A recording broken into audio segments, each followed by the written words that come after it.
नमस्कार साथियों, स्वागत है आपका BNK24 यूट्यूब चैनल पे। बहुत बहुत साथियों, आपका आज तय करेगा कि कल आप कहाँ रहने वाले हो। आपके आज के किए गए निर्णय व प्रयास ही आपके भविष्य की नींव रखते हैं। इसलिए सकारात्मक सोच के साथ निरंतर आगे बढ़ते रहें, अपने आप को अपग्रेड करते रहें, पढ़ते रहें। पढ़ना बहुत ज़रूरी है भविष्य के लिए। साथियों, आज थोड़ा खुशहाल दिन रहा, मतलब आज एक तरह से देखा जाए तो कहीं राहत भरा दिन रहा। 3 दिन की गिरावट पे आज रोक लगी और कहीं न कहीं जो अमेरिका का मार्केट है, यूएसए का मार्केट है, वो एक ट्रंप रैली को मना रहा है। ट्रंप रैली मान के चल रहा है, ऐसा मान के चलो। कच्चा तेल भी लगातार 5वें दिन गिर के बंद हुआ है।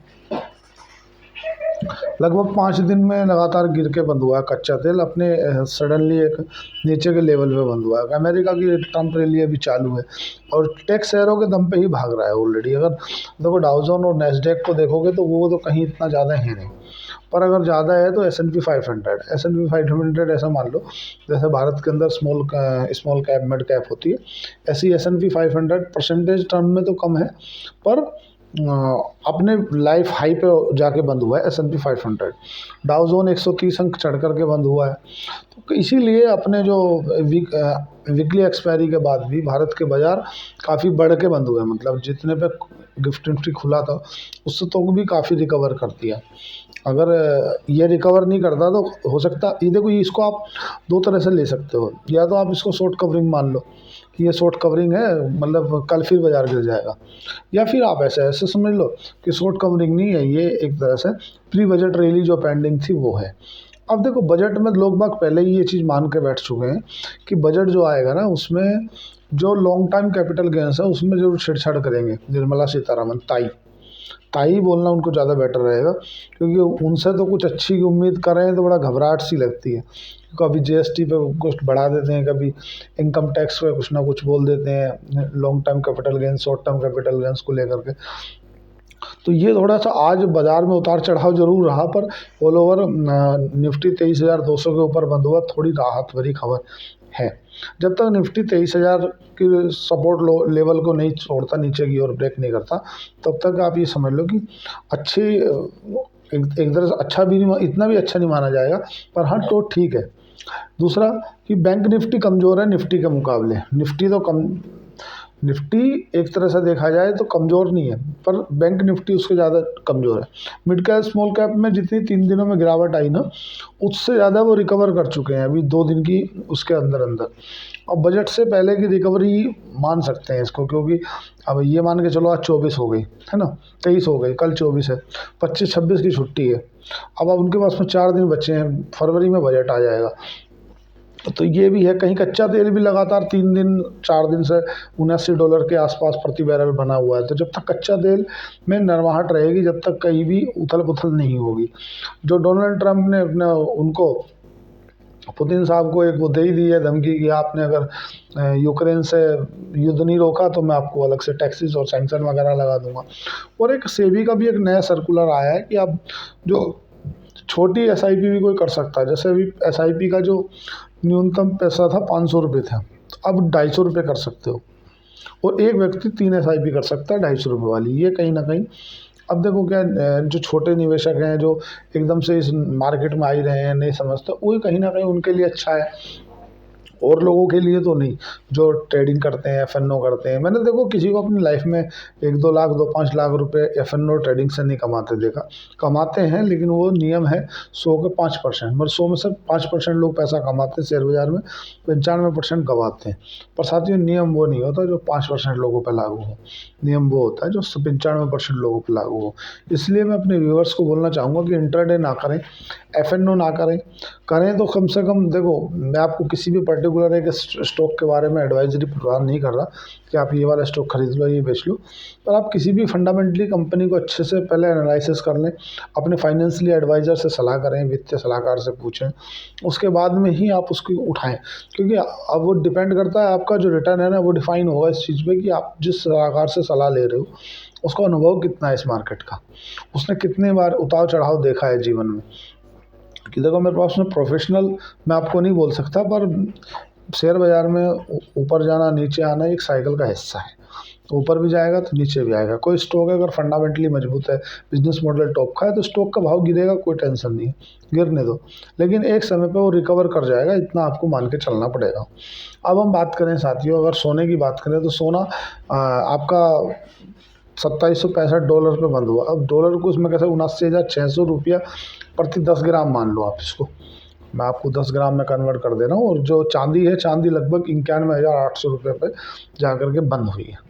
आज HUL ने अच्छे नतीजे, लगभग अनुमान के आसपास नतीजे पेश किए, पीडीलाइट ने अच्छे नतीजे पेश किए हैं, और BPCL Bharat petroleum corporation of India ने बेहतरीन नतीजे पेश किए, और जेंसा टेक के भी काफ़ी मिले जुले नतीजे आए। नतीजे तो अब थोड़ा सा ठीक आ रहे हैं।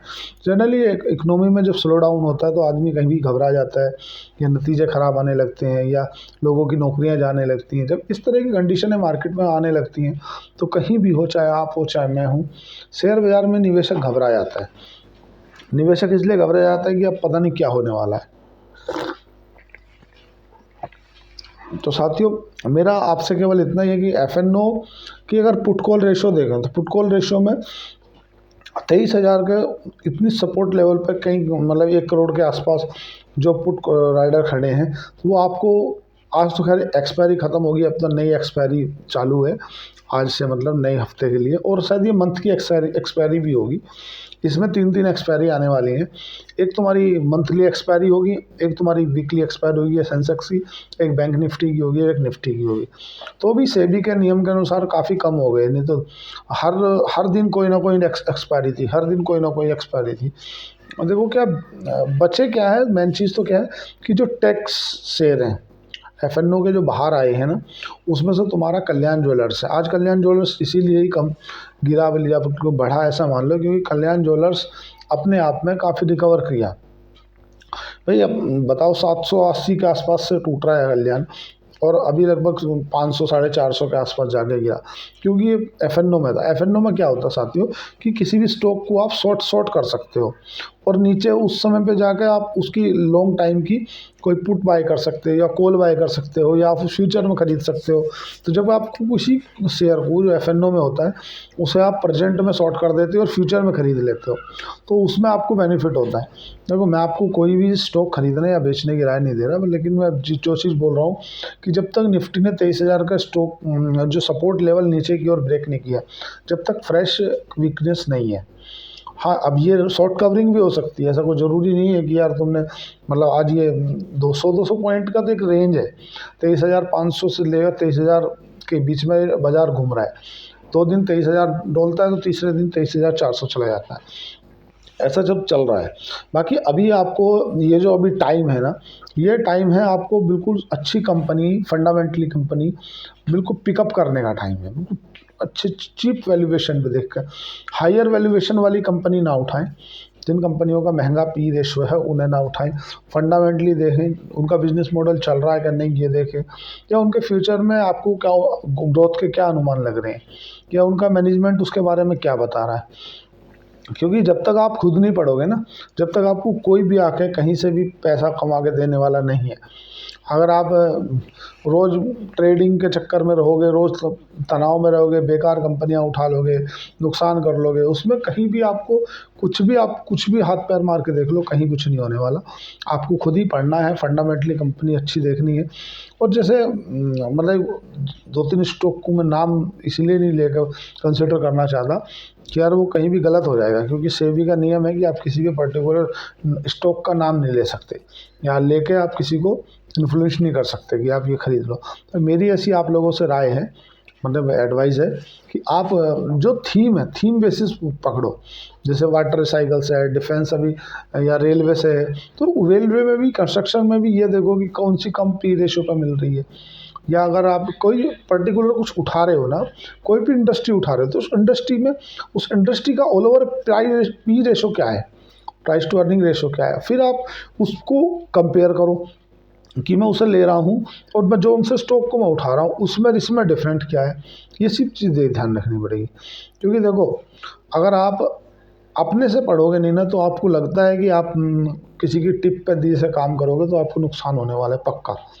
आप टिप नहीं, आप अपने से ध्यान लगाओ, आप पढ़ो, यार ये सीखो कि मेरा अगर किसी कंपनी का स्टॉक खरीद रहा हूँ ना, तो मैं खरीदने के पीछे मेरा तथ्य क्या है, फैक्ट क्या है, मैं उस बिजनेस मॉडल को समझता हूँ क्या, जानता हूँ क्या कि वो काम क्या करती है। जब तक मुझे यही नहीं मालूम कि कंपनी काम क्या करती है, फंडामेंटली कंपनी कैसी है, और कंपनी के जो हायर मैनेजमेंट है उन्होंने कंपनी से रिजाइन तो नहीं दिया, क्योंकि जनरली ऐसा देखा गया है कि जब भी कुछ कंपनी के साथ में अनहोनी होनी होती है या गड़बड़ होनी होती है, तो जो जो कंपनी का टॉप लेवल पे जो मैनेजमेंट होता है ना, उन्हें कहीं भी इन चीज़ों की जानकारी लग जाती है और वो पहले ही कंपनी से रिजाइन दे देते हैं, इसके चलते कि ताकि अगर वो उनके समय में उनके कार्यकाल में कुछ होगा, अगर इस समय रहते वो ऐसा नहीं करेंगे ना, और उनके कार्यकाल में कुछ गड़बड़ सड़बड़ हुई तो होगा क्या कि उनको नेक्स्ट जब भी जहाँ भी वो कंपनी में ज्वाइन करेंगे वहाँ प्रॉब्लम आ जाएगी कि आपके समय में रहते ऐसा हुआ था, क्यों हुआ था, इसमें क्या। और अगर उससे पहले ही उन्होंने रिजाइन दे दिया तो वो बोल देंगे नहीं नहीं हमारे बाद की बात है, हमने तो पहले रिजाइन दे दिया था, उसके बाद में कुछ हुआ होगा कंपनी में। इस तरह की दिक्कतें आ जाती हैं साथियों। ये सब चीज़ें आपको अपने से देखनी पड़ेंगी। और अभी जो मार्केट में जो वॉलेटिलिटी चल रही है, इसमें आपको देखने को मिलेगा कि कभी 100 पॉइंट ऊपर बाजार, 300 पॉइंट नीचे, ये वॉलेटिलिटी है। और हमेशा एक्सपायरी के दिन तो मैं सभी लोगों से बोलता हूँ कि बहुत सावधानी होकर ट्रेड करें। ट्रेड जो भी करें, सबसे पहले तो ये आप ये देखो कि आप जब भी कोई ट्रेड ले रहे हो तो उस ट्रेड लेने के पीछे आपका खुद का भी ये दिमाग रहना चाहिए कि मेरे को 1 महीने का टाइम हो रहा ही जाना है। आप इंट्राडे की ट्रेड मत करो, 1 महीने का टाइम मान के चलो। आप 1 महीना मान के चलोगे तो आपको पैसा बन जाएगा, निश्चिंत रहो। और आपने महीने भर की सोचे नहीं, आप सोच रहे नहीं मैं तो अभी घंटा 2 घंटे में प्रॉफिट कमा लूँ, नहीं यार। शेयर मार्केट को ऐसा घड़ा थोड़ी है कि आपने हाथ डाला 2000 5000 निकाल लिया, नहीं। इसमें लाखों लोगों की मेहनतें लगती हैं, उनकी आंखें फूट गई इसको पढ़ते पढ़ते। आप सोचते हो कि आपने 2-4 लोगों के स्क्रीनशॉट देख लिए, कितने एक दिन में 5000 कमाया, इसने से एक दिन में 3000 कमाया, और आपको लगा कि यार इसने 2000 रुपये डालो 3000 निकाल लो, ऐसा कुछ नहीं। आपको लेवरेज लेना पड़ता है साथियों।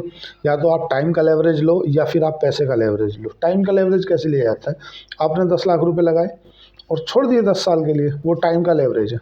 पैसे बनेंगे 100%, 10 गुना हो जाएंगे पैसे, 5 गुना हो जाएंगे, 3 गुना हो जाएंगे। मेरे साथ सुनकर आपको ना तो इन्फ्लेशन होना है, नहीं आपको मेरे से सुनकर कोई भी स्टॉक है तो वो बेच देना। मैं तो एक बात कर रहा हूँ। एक होता है पैसे का लेवरेज। पैसे का लेवरेज, सपोज करो आपके पास में 1 करोड़ रुपया है, सपोज करो आपके पास 1 करोड़ रुपया है, और 1 करोड़ रुपये अगर आपने 1 महीने में मात्र 2% का रिटर्न भी कमाया तो 2 लाख रुपये कमा लिए। तो ये सब चीज़ें होती है। टाइम का लेवरेज ले रहे हो क्या पैसे का लेवरेज ले रहे हो, पता चले आपके पास पैसे भी नहीं है, आप 5000 रुपये दे लेकर मार्केट में आए हो, कॉल पुट कर रहे हो, और फिर आप उम्मीद करते हो कि यार मैं करोड़पति बन जाऊँ, तो वो संभव नहीं है। आप अपने से एक्सपेक्टेशन मत रखो भाई। जनरली अगर आप अपने से उम्मीद ज़्यादा कर लेते हो तो फेल हो जाते हो। उम्मीद ही कम करो ना भाई। मुझे तो साल का बैंक देता 7%, मेरे को 10% निकालना, क्लियर है। आप अपना कैपिटल बचाओ सबसे पहले साल। अगर 3 साल तक तुमने 3 साल का टाइम फ्रेश होता है, अगर 3 साल तक आपने अपना कैपिटल बचा लिया, समझ लो आपने कमा लिया। ये जो 3 साल होते हैं शुरू के, वे होते हैं आपका कैपिटल बचाने के। क्योंकि जो जनरली 3 साल होते हैं उनमें लोग बाग खाली हो जाते हैं, नुकसान कर बैठते हैं। साथियों, पढ़ना बहुत ज़रूरी है। आज के लिए इतना ही। चैनल को लाइक करें, सब्सक्राइब करें। धन्यवाद, थैंक यू।